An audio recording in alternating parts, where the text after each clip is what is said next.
चलिए बात कर लेते हैं मार्केट की। मार्केट मंत्र आपको बता दें, ट्रंप की टैरिफ वॉर से ग्लोबल इकोनॉमी में घबराहट देखने को मिल रही है। ग्लोबल इकोनॉमी में यूरोप, रूस के अलायंस की संभावना है। गुरुग्राम, नोएडा में रियल एस्टेट के प्राइस में 20% की तेजी देखने को मिल रही है। भारत का जीएसटी कलेक्शन 2 लाख करोड़ से ऊपर है। जीडीपी ग्रोथ अगले साल तक 7.15% होने की उम्मीद है। तो ये बड़ी जानकारी है। मार्केट का हाल क्या कुछ है वो आपको बता रहे हैं। ग्लोबल इकोनॉमी की अगर बात करें तो इस वक्त काफ़ी ज़्यादा इफेक्टेड है। हमारे साथ बतौर मार्केट एक्सपर्ट आकाश जिंदल इस वक्त कनेक्टेड है। आकाश जी, वेरी गुड मॉर्निंग। और आज मार्केट से आप क्या खबर लाएं, क्योंकि बीते रोज एक गिरावट भी देखने को मिली थी। कई सारे ऐसे कारण बताए जा रहे हैं, खासतौर पर डोनाल्ड ट्रंप ने जो फैसला लिया टैरिफ को लेकर के, वो भी मार्केट को इस वक्त अफेक्ट कर रही है।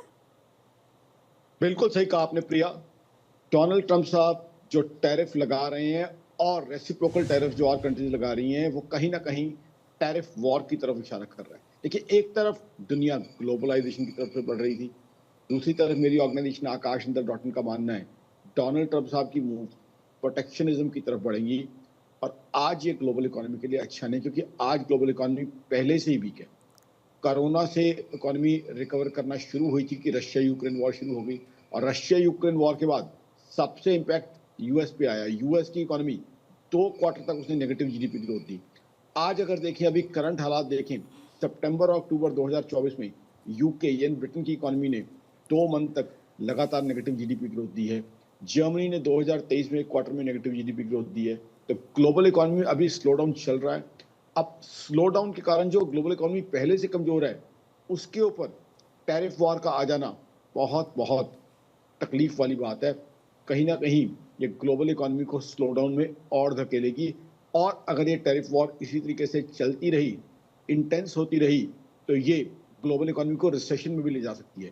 हिंदुस्तान की बात करें, नरेंद्र मोदी सरकार में निर्मला सीतारमण मैडम ने बहुत अच्छा बजट दिया है, बहुत ही वंडरफुल फिनोमिनल बजट दिया है, जिससे मिडिल क्लास के पास बाइंग पावर आएगी, कंजम्पशन आएगी, जीएसटी कलेक्शन बढ़ेगी और इनकम टैक्स कलेक्शन भी बढ़ेगी। कॉर्पोरेट टैक्स काफ़ी आएगा, बाइंग होगी, कंजम्पशन होगी। तो हिंदुस्तान की इकोनॉमी बढ़िया चल रही है, बट ग्लोबल इकोनॉमी का हम पे भी इम्पैक्ट पड़ेगा, क्योंकि कहीं ना कहीं सारे दुनिया की कंट्रीज की इकोनॉमी आपस में जुड़ी हुई है, इंटरकनेक्टेड है। अब अगर प्रोटेक्शनिज्म की तरफ बढ़ते हैं तो वो एक तकलीफ की बात हो जाएगी।